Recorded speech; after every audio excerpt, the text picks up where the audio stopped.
Assalamualaikum warahmatullahi wabarakatuh. Yang terhormat Bapak Ibu Instruktur, perkenalkan saya Rehan Geriananta, saya dari kelas Data Analis PPKD Jakarta Selatan. Untuk pada kesempatan kali ini, saya ingin menjelaskan hasil konstruksi data saya untuk persiapan modeling data science. Nah, pertama-tama kita lakukan pengumpulan data, langsung lakukan saja seperti yang di EDA sebelumnya. Kita jalankan kodenya.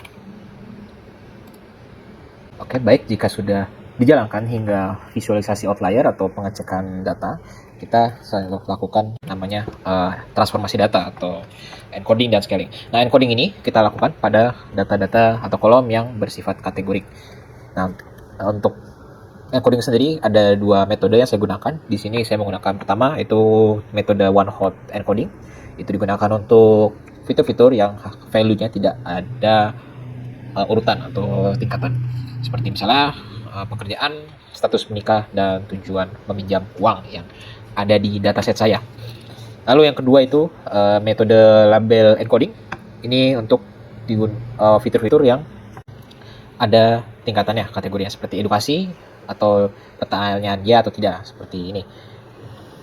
Ini bisa langsung dijalankan saja kode untuk encodingnya, dan bisa dilihat untuk hasil encodingnya di sini. Nah, untuk yang one hot akan hasilnya seperti ini. Setiap kategorinya akan membuat kolom sendiri yang berisi true or false, sedangkan kalau yang label encoding dia akan langsung berubah di kolomnya. Bisa dicek hasilnya, dijalankan semua ceknya, sudah terbentuk kolom baru berarti sudah. Lalu karena sudah di encoding, terutama untuk yang one hot, kita hapus kolom-kolom yang redundant. Jadi misalkan employment type udah dibagi menjadi kolom-kolom ini, employment type kita drop juga.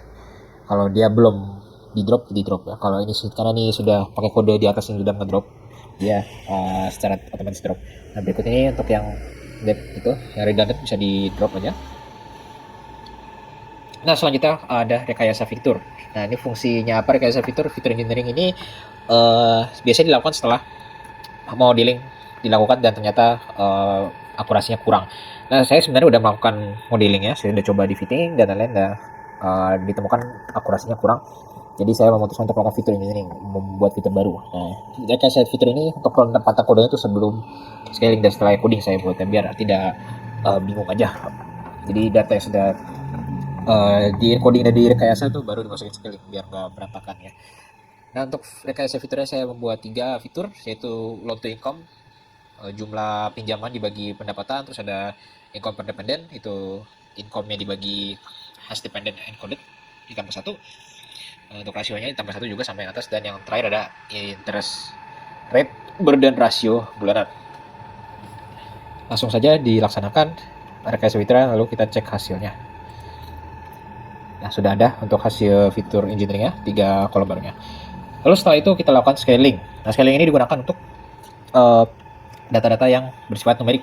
Jadi karena saya lakukan scaling ini karena data saya banyak kolom numerik yang berbeda-beda skalanya, yang jauh berbeda. Misalkan umur yang biasanya cuma 2 digit, terus ada fitur uang seperti pendapatan atau jumlah pinjaman yang bisa sampai ratusan ribu atau puluhan ribu value-nya. Jadi nolnya banyak. Jadi alangkah baiknya digunakan scaling agar disamakan skalanya.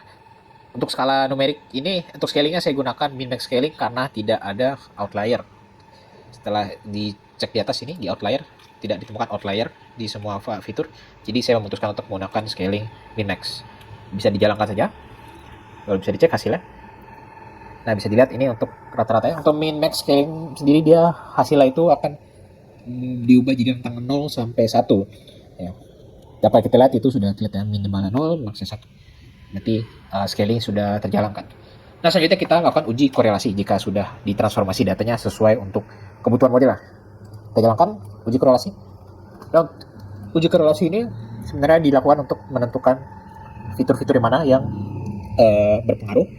Jadi mungkin ntar di model bisa di prioritaskan yang mana nih, kira-kira mau di model fitur mana yang paling berpengaruh. Kalau misalkan mau ada yang dihapus, di model bisa dilihat yang paling kecil dihapus gitu. Dapat dilihat untuk uji korelasinya.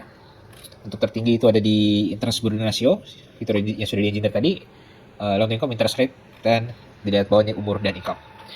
Ya, dapat dilihat untuk dari fitur engineering paling besar juga berarti menandakan bahwa fitur engineering ini juga berdampak ya pada hasil korelasinya.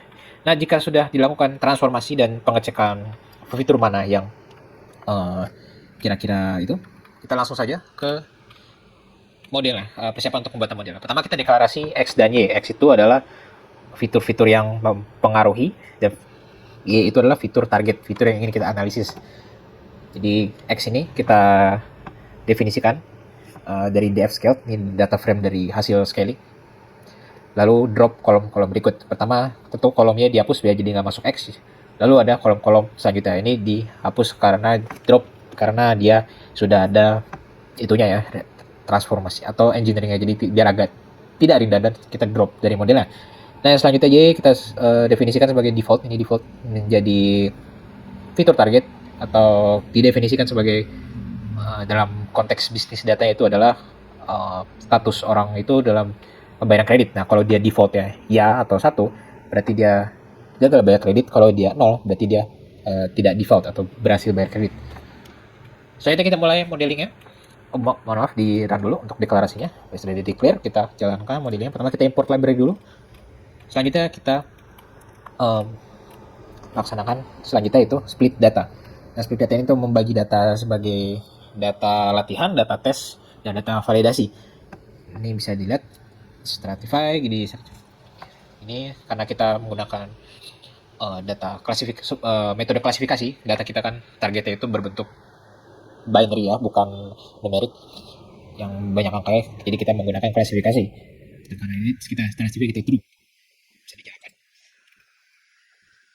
Nah ini kita tentukan juga persentase itunya pembagian data splitnya. Saya membagi jadi 80 10 10. Intinya di data yang dilatih itu 80%-nya, data validasi 10%, data tesnya 10%. Bagiannya seperti itu.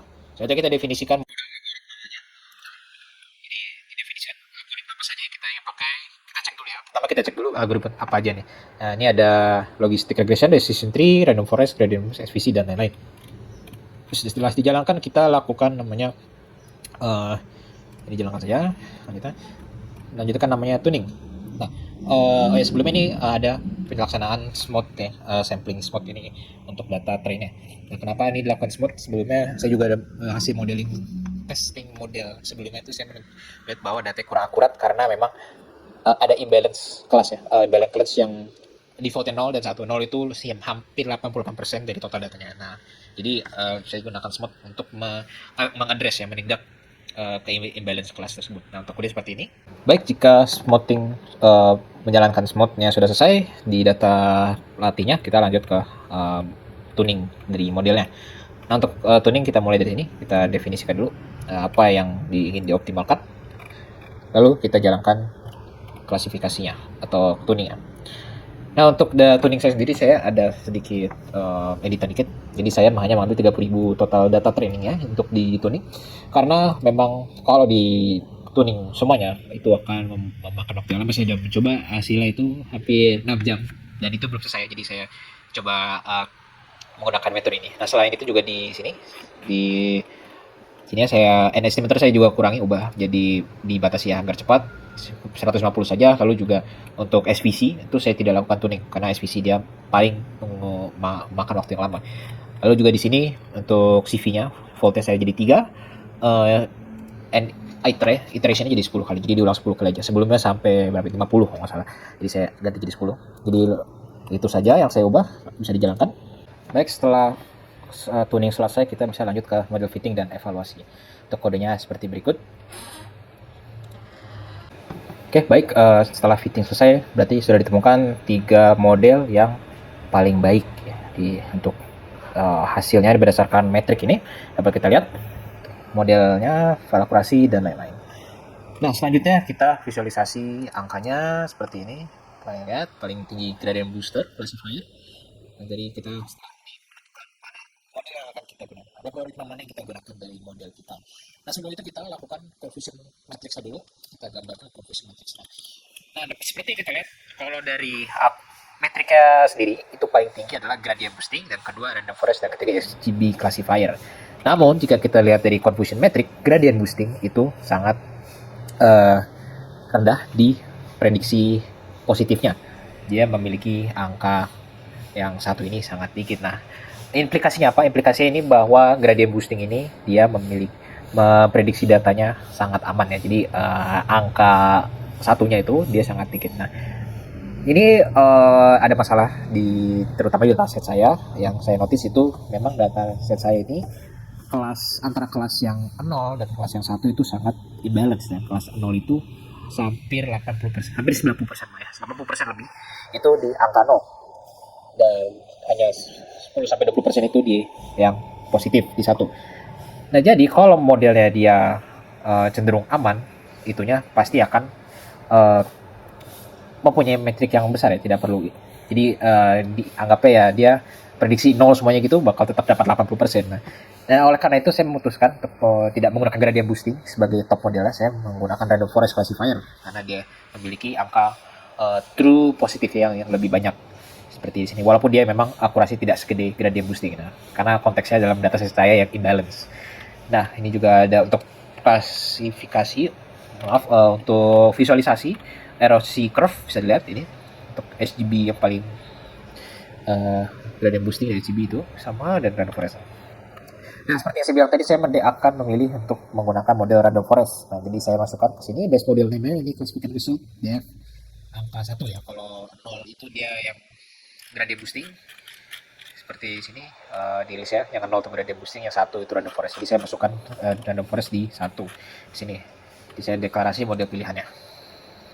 Jalankan. Sini juga saya membuat data frame atau DF test yang false negatif dan false positif untuk melihat mana nih data-data yang false negatif dan false. Jika sudah selesai untuk mendeklarasi dan retrain data modelnya, data aslinya, ini akan terlihat berapa banyak salah prediksi. Total 5.000 ya dari total uji itunya. False negatif ada 1.500, false positif ada 4.300. Nah, kita bisa selanjutnya akan kita recast dulu modelnya. Ini untuk metrik-metriknya, prediksinya per klasifikasi itu berapa, dan lain-lain. Selanjutnya kita bisa analisis salah prediksinya. Pertama kita prediksi dulu untuk false negatif. Nah, ini beberapa contoh yang ya false negatif ya, yang prediksinya 0 tapi aktual 1. Nah, dapat kita lihat ada contoh ini, yang pertama ini ada 47, probability-nya dari 47. Nah, ini kemungkinan salah prediksi karena dia mendekati 50%, threshold-nya kurang tinggiin ya. Nah, untuk kemungkinan ini, yang lain-lain ini ada merupakan data-data yang anomali, yang secara logika algoritmanya dia harusnya negatif, nyata dia aktual positif. Mungkin dia contohnya ini interest berdurasinya itu sangat kecil, tapi dia ternyata default. Kalau di logikanya semakin dia kecil bunganya, semakin kecil kemungkinan dia gagal bayar, seperti itu untuk anomali-anomali seperti itu. Nah, contoh juga nih income per dependen ya, dia kecil tapi dia malah itu, dan lain selanjutnya. Nah, itu kemungkinan bisa jadi pertimbangan untuk perubahan model, atau apa perlu ada manipulasi atau perubahan ya, bukan manipulasi, perubahan di konfigurasi modelnya. Nah, selanjutnya kita lihat untuk kasus false positif. Nah, ini juga ada sama, ini ada 3 contoh, 5 dari 5 contoh itu ada 3 yang mendekati 50%. Nah, ini dia thresholdnya di atas 50% ya. Jadi dia emang di gray area gitu. Jadi untuk rasio metrik itu tidak terlalu tinggi dan tidak terlalu besar, jadi mungkin modelnya bisa kesusahan untuk memeriksanya. Nah, sama ini juga ada yang kedua, ini ada mungkin terjadi anomali, jadi logikanya tidak sesuai ya. Jadi dia loan-nya gede, pinjamannya gede, interestnya gede, tapi dia berhasil bayar gitu. Mungkin logikanya perlu ada yang dibenarkan gitu ya. Nah, baik itu untuk false positif dan negatifnya analisanya. Nah, selanjutnya mungkin ada rekomendasi untuk ke depannya evaluasi dari modeling ini. Pertama kita di penyesuaian di threshold basis ini. Tadi banyak kan dari 5 contohnya itu tadi sebenarnya banyak sih, ada 1.000-2.000-an false positif dan false negatif. Ambil 5, ada beberapa contoh yang dekat 50% probabilitasnya. Nah, itu bisa dipertimbangkan untuk rentang thresholdnya dikurangin jadi 0,4 atau 40% atau 35%. Lalu selanjutnya ada penerapan resampling lagi, jadi menggunakan metode pemberian noise versi small to make untuk mempertegas batas keputusan. Lalu ada pengayaan fitur non rasio, mungkin fitur-fitur yang behavioral bukan numerik seperti stories, score credit dan lain-lain, itu bisa dinambahkan variabelnya ya. di modelnya. Selanjutnya, pembuatan kelas kalibrasi probabilitas, mengaplikasikan penalti penolakan kelas minoritas melalui parameter, serta melakukan kalibrasi probabilitas menggunakan kalibrator classifier CV agar probabilitasnya risiko dihasilkan lebih terdistribusi secara presisi. Nah, baik, mungkin sekian dari hasil konstruksi dan evaluasi model saya. Sekian, terima kasih. Kalau ada kekurangan, mohon maaf. Wassalamualaikum warahmatullahi wabarakatuh.